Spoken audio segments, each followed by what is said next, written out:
Hello everyone. जैसे कि आप सबको पता है कि प्रीलिम्स की डेट डिक्लेयर हो गई है। 11 फरवरी को प्रीलिम्स होना है और उसमें जो महत्वपूर्ण पोर्शन है उनके बारे में हम जो है डिस्कशन कर रहे हैं। और हमारे यूट्यूब चैनल में आपको बहुत सारे ऐसे वीडियो मिल जाएंगे जो पीएससी या व्यापम की परीक्षाओं से संबंधित बहुत ही महत्वपूर्ण है। तो उसी में जो है हम एक नई सीरीज़ लेके आए हैं जो कि छत्तीसगढ़ इकोनॉमिक सर्वे से संबंधित है, और इसमें हम जो है एंड में बजट वाला पोर्शन भी डिस्कस करेंगे। तो अभी हमने जो है पहला वीडियो अपलोड कर दिया है। उम्मीद है आप सबको ये वीडियो पसंद आ रहा होगा और इससे आपको कुछ ना कुछ जानकारी मिल रही होगी। हमने पहले भी डिस्कस कर चुके हैं कि इकोनॉमिक सर्वे बहुत ही इम्पोर्टेंट पोर्शन है आपके प्रीलिम्स के हिसाब से और मेंस के भी हिसाब से। और प्रीलिम्स में अगर कहा जाए तो इसमें लास्ट ईयर और हर साल लगभग 4 से 5 क्वेश्चन आते हैं।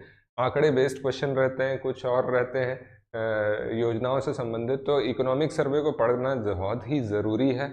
और हमारा जो लक्ष्य है इसमें कि हम इसमें जो पूरा क्रक्स निकाल कर आपको दे दे रहे हैं। 30 मिनट के वीडियोस होंगे और एंड में जो है हम हमारे टेलीग्राम चैनल में ये पीपीटीज जो हैं इनके पीडीएफ शेयर कर देंगे। तो इसे आप डाउनलोड करके अपनी तैयारी फ्री ऑफ कॉस्ट में मार्केट से खरीदने की कोई ज़रूरत नहीं है। आप जो है अपने सारे वीडियोज़ यहीं से पीपीटीज डाउनलोड करके जो आप वीडियोस देख सकते हैं।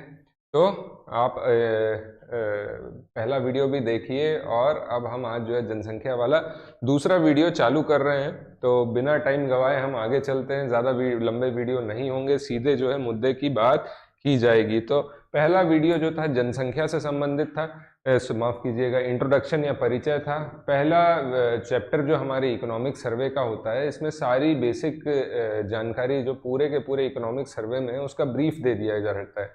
बाकी के चैप्टर्स जो है उनको हम स्टेप बाय स्टेप डिटेल में डिस्कस करेंगे। तो सेकंड चैप्टर जब हम देखते हैं तो हमें दिखता है जनसंख्या या पॉपुलेशन का।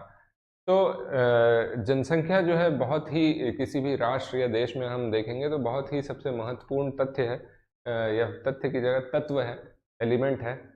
कोई भी नेशन, राष्ट्र या राज्य बनना है, अगर कहलाना है, परिभाषित होना है, तो उसमें एक जनसंख्या होनी चाहिए।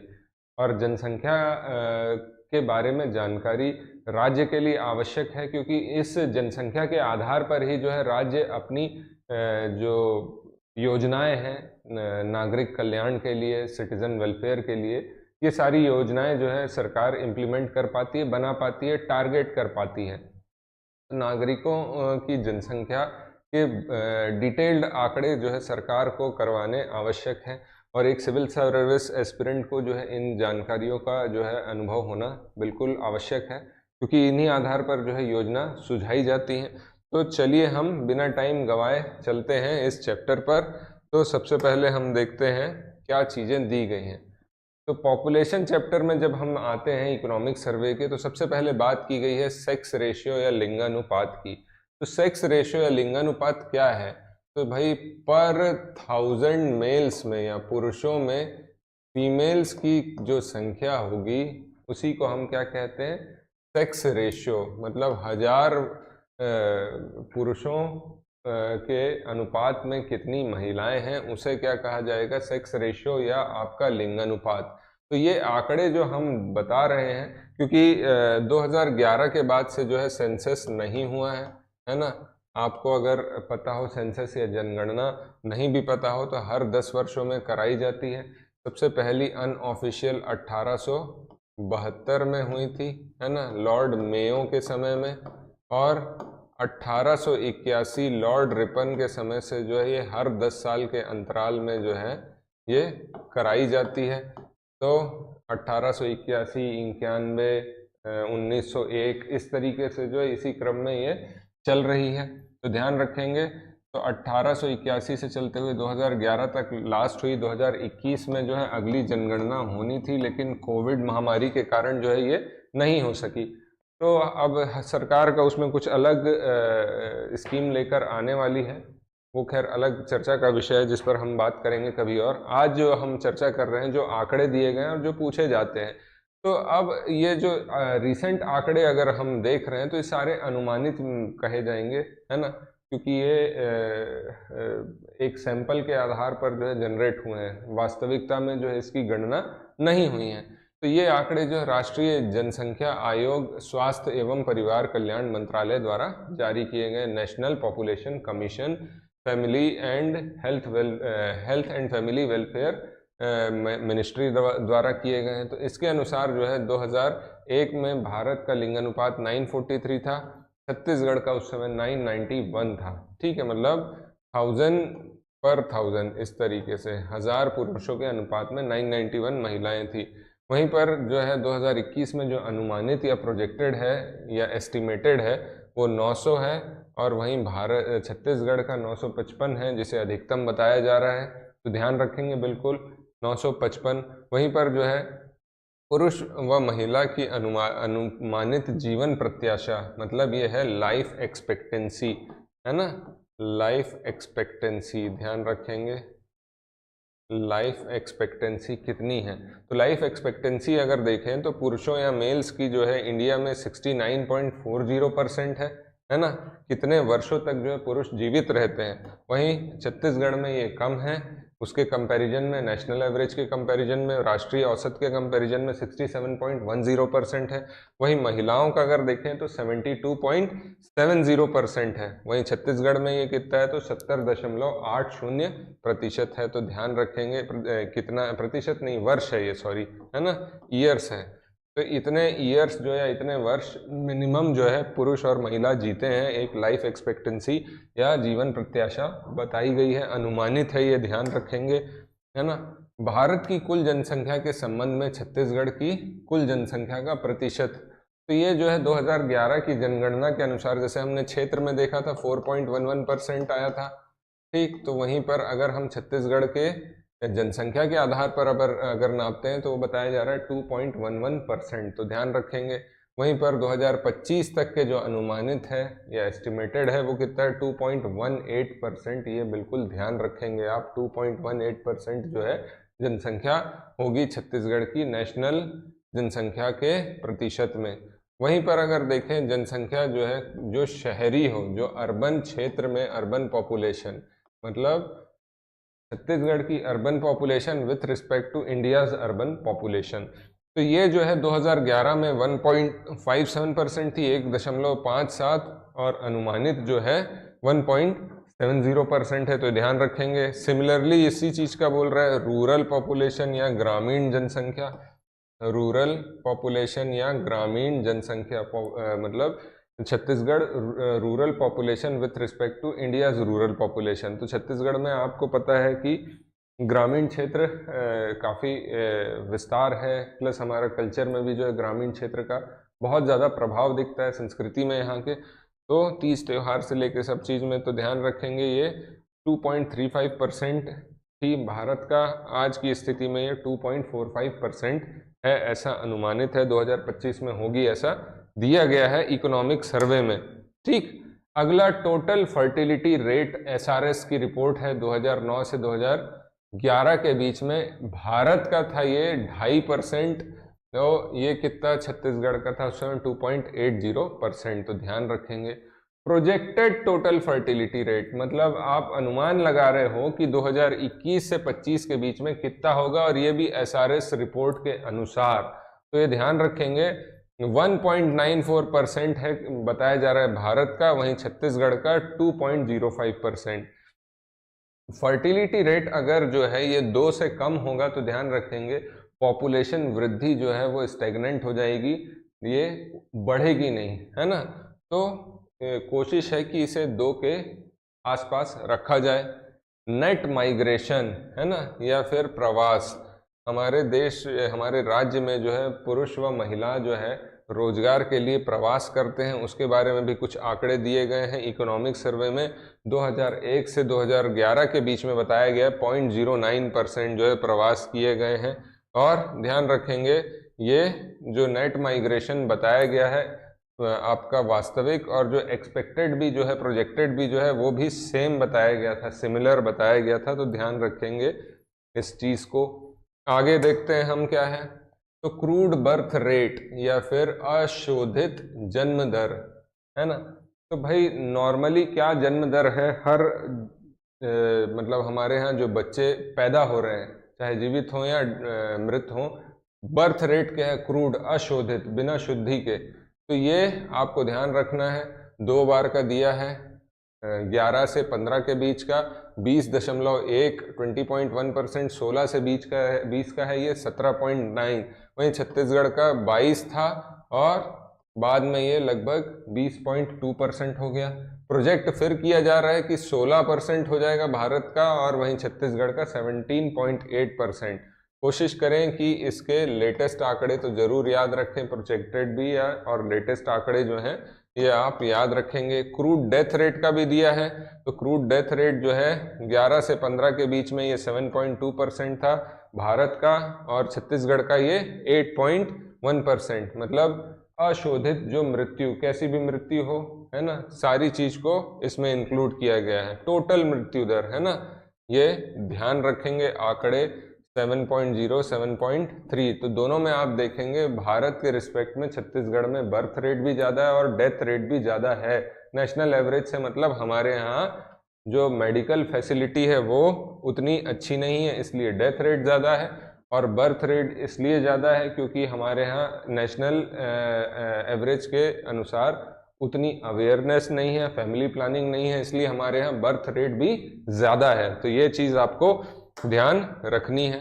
आगे और दिया है इसमें इन्फेंट मॉर्टेलिटी रेट या शिशु मृत्यु दर।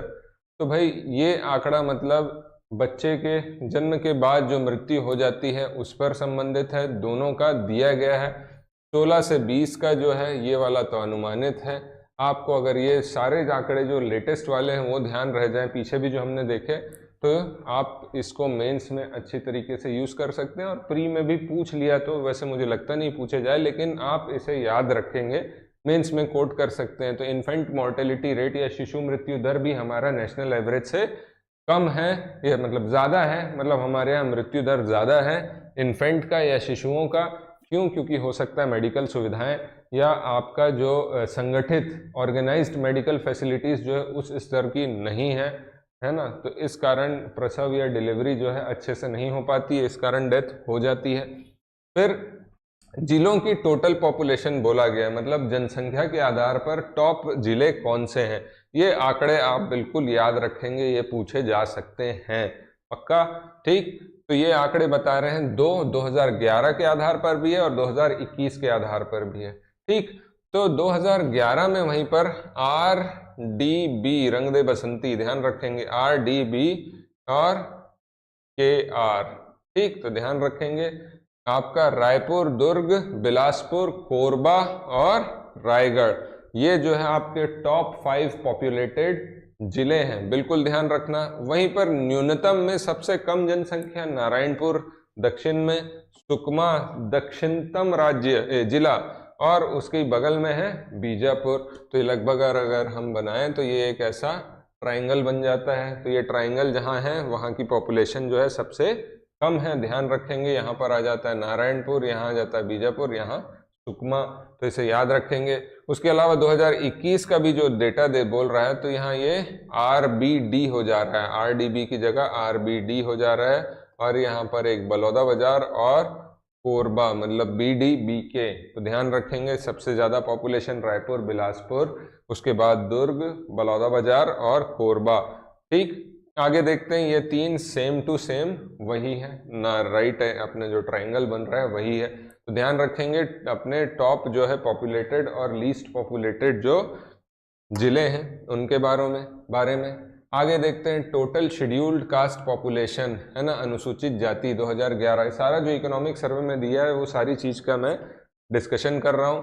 तो इसमें बताया है मैक्सिमम पॉपुलेशन रायपुर की है 2011 के अनुसार और सुकमा की सबसे कम है। वहीं प्रतिशत में बोल रहा है कहाँ की, सारंगढ़ बिलाईगढ़ की सबसे ज़्यादा है, सबसे कम सुकमा की है। प्रतिशत के आधार पर है, सारंगढ़ बिलाईगढ़ जो है रायगढ़ से और आपका बलौदाबाजार वाले क्षेत्र से अलग होकर हमारा जो है नवीनतम जिला बना है ना 2022 में। तो ध्यान रखेंगे इसके बारे में।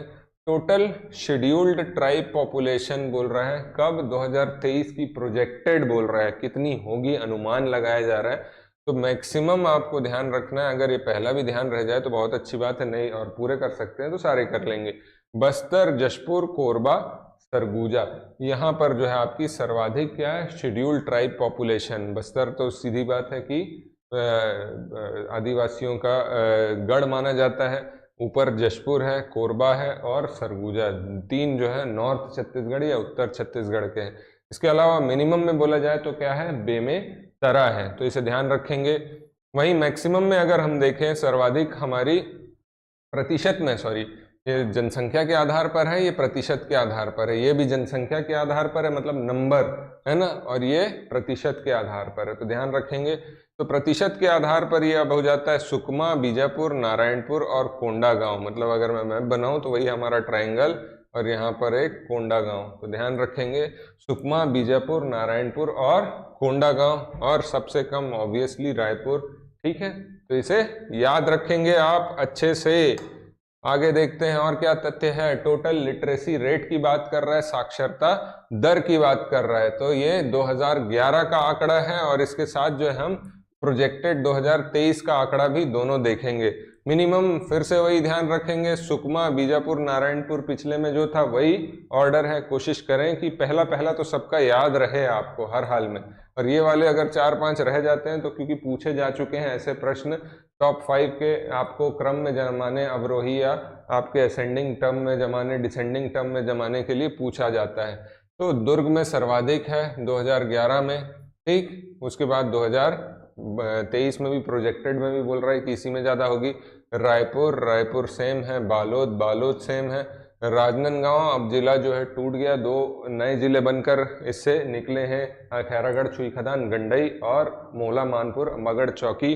तो उसकी जगह पर जो 5वें नंबर पर था धमतरी आ गया, और 23 में 5वें नंबर पर हो गया आपका कोरबा। तो ये आपको बिल्कुल तथ्य याद रखना है। लिटरेसी रेट मतलब आपके कितनी प्रतिशत जनसंख्या है जो साक्षर है, जो लिखना पढ़ना जानती है, उसे इसमें इंक्लूड किया जाता है, ये याद रखेंगे। ठीक, आगे देखते हैं क्या है। पॉपुलेशन डेंसिटी या पॉपुलेशन घनत्व, 1 स्क्वायर किलोमीटर क्षेत्र में कितनी जनसंख्या निवास करती है या रहती है, उसे ही एक आपका पॉपुलेशन डेंसिटी या जनसंख्या घनत्व कहा जाता है। सबसे ज़्यादा जनसंख्या घनत्व अगर कहा जाए तो भारत में दिल्ली में है, सॉरी, भारत में जो है दिल्ली में है, लगभग 11,000 लोग, 2011 का आंकड़े 11,000 प्लस लोग जो है प्रति स्क्वायर किलोमीटर, वर्ग किलोमीटर में रहते हैं। तो 2011 के अनुसार जो सबसे ज़्यादा कहाँ बताया जा रहा है, दुर्ग में 749 लोग, उसके बाद रायपुर, बिलासपुर, जांजगीर चांपा और शक्ति, यहाँ पर सर्वाधिक जो है पॉपुलेशन डेंसिटी बताई जा रही है। इसके अलावा सबसे कम कहाँ, तो बीजापुर, नारायणपुर, सुकमा। तो फिर से 3 के 3 कॉमन है ना, इनके क्रम ऊपर नीचे हो रहे हैं, थोड़ा सा ध्यान रखेंगे किसमें कौन सा है ना। इसके अलावा बाद में रायपुर पहले हो जा रहा है, दुर्ग बाद में हो गया है, बिलासपुर, जांजगीर चांपा और शक्ति उसी ऑर्डर में है।